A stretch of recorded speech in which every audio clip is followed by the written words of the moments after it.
فوت شدگان کی طرف سے قربانی کے متعلق بہت زیادہ لوگ سوال کرتے ہیں۔ فوت شدگان کی طرف سے قربانی کرنے کی کتاب اللہ میں اور سنت رسول اللہ صلی اللہ علیہ وسلم میں کوئی خاص دلیل موجود نہیں ہے۔ رسول مکرم صلی اللہ علیہ وسلم نے کبھی بھی فوت شدگان کی طرف سے قربانی نہیں دی۔ خلفائے راشدین صحابہ رضوان اللہ علیہم اجمعین میں سے کسی صحابی سے ثابت نہیں ہے کہ اس نے اپنے کسی فوت شدہ کی طرف سے قربانی کا اہتمام کیا ہو اور عید الاضحیٰ کے موقع پر قربانی دی ہو۔ بعض اہل علم وہ ایک حدیث سے استدلال کرتے ہیں، صحیح مسلم کی حدیث سے، کہ میت کی طرف سے قربانی ٹھیک ہے، لیکن وہ استدلال انتہائی کمزور ہے۔ وہ حدیث اس طرح ہے کہ رسول مکرم صلی اللہ علیہ وسلم نے قربانی کو ذبح کرتے وقت یہ دعا پڑھی: اللہم تقبل من محمد و آل محمد و من امت محمد۔ اے اللہ، محمد، آل محمد اور امت محمد سے قبول فرما۔ اس کا ترجمہ بعض اہل علم نے غلط فہمی کی بنا پر یہ کر لیا کہ اے اللہ، یہ قربانی جو میں کر رہا ہوں یہ میری طرف سے، میری آل کی طرف سے اور ساری امت کی طرف سے قبول فرما۔ تو امت میں زندہ بھی لوگ ہیں اور امت میں فوت شدہ بھی ہیں، لہذا فوت شدہ کی طرف سے قربانی کرنا ثابت ہو گیا، جبکہ یہ مطلب اس کا ہے ہی نہیں ہے۔ اگر یہ مطلب ہوتا تو پھر ان کا لفظ بولتے رسول اللہ صلی اللہ علیہ وسلم، اللہم تقبل من محمد و ان آل محمد و ان امت محمد۔ آپ نے ان کا لفظ نہیں بولا، لفظ بولا ہے من۔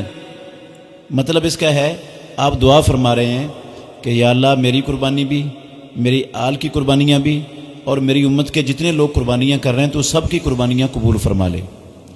یہ مطلب نہیں ہے اس کا کہ آپ ان کی طرف سے قربانیاں کر رہے ہیں، بلکہ مطلب یہ ہے کہ آپ دعا فرما رہے ہیں کہ اللہ رب العالمین سب کی قربانیوں کو قبول فرمائے۔ یہ دعا ہے رسول اللہ صلی اللہ علیہ وسلم کی، اور اس کا معنی بعض اہل علم نے وہ غلط فہمی کی بنا پر دوسرا کر کے اس کو میت کی طرف سے قربانی کی دلیل بنایا ہے۔ اور دوسری وہ جو حدیث ہے ترمذی میں حضرت علی رضی اللہ عنہ والی، اس سے بھی استدلال کرتے ہیں، وہ حدیث بھی ضعیف ہے۔ اس کی سند میں عبداللہ بن لہیہ ضعیف راوی ہے اور ابو الحسنہ مجہور راوی ہے۔ دو بڑی بڑی علتیں ہیں اس میں، سند ہی صحیح نہیں ہے، پایہ ثبوت کوئی نہیں پہنچتی، تو وہ بھی دلیل نہیں بن سکتی۔ تو ایک روایت اور بھی پیش کی جاتی ہے، ھذا عنی و من لم یضح من امتی۔ یہ روایت بھی سندن ثابت نہیں ہے، پایہ ثبوت کو نہیں پہنچتی، یہ روایت بھی ضعیف ہے اور رسول اللہ صلی اللہ علیہ وسلم سے ثابت نہیں ہے۔ تو کوئی بھی ایسی دلیل نہیں ہے جس سے میت کی طرف سے قربانی کرنے کا ثبوت ملتا ہو۔ ہاں، البتہ اولاد اپنے فوت شدہ والدین کی طرف سے صدقہ کر سکتی ہے، اور صدقہ جانور کا بھی ہو سکتا ہے۔ تو وہ لیکن یہ یاد رکھنا چاہیے کہ قربانی کا جو گوشت ہوتا ہے وہ بندہ گھر میں بھی کھاتا ہے، اپنے اغنیاء دوستوں رشتہ داروں کو بھی تحفہ دیتا ہے، صدقہ بھی کرتا ہے فقراء مساکین پر۔ لیکن جو صدقہ جو والدین کی طرف سے بکرا یا چھترا جو بھی جانور ذبح کرے گا وہ صدقہ کہلائے گا، وہ قربانی نہیں ہوگی۔ صدقہ کر سکتا ہے والدین کی طرف سے، تو صدقے کا گوشت نہ وہ خود گھر میں رکھے گا اور نہ ہی وہ اپنے رشتہ داروں کو اور دوستوں کو جو غنی ہیں ان کو تحفہ دے گا، وہ سارے کا سارا فقراء اور مساکین میں تقسیم کر دے گا، کیونکہ رسول اللہ صلی اللہ علیہ وسلم نے فرمایا لا تحل الصدقۃ لغنی ولا لذی مکتسب قوی مکتسب قوی، کہ غنی کے لیے صدقہ حلال نہیں ہے اور نہ تندرست صحت مند جو کما سکتا ہے اس کے لیے بھی صدقہ حلال نہیں ہے۔ تو صدقہ صرف فقراء مساکین میں بانٹا جا سکتا ہے۔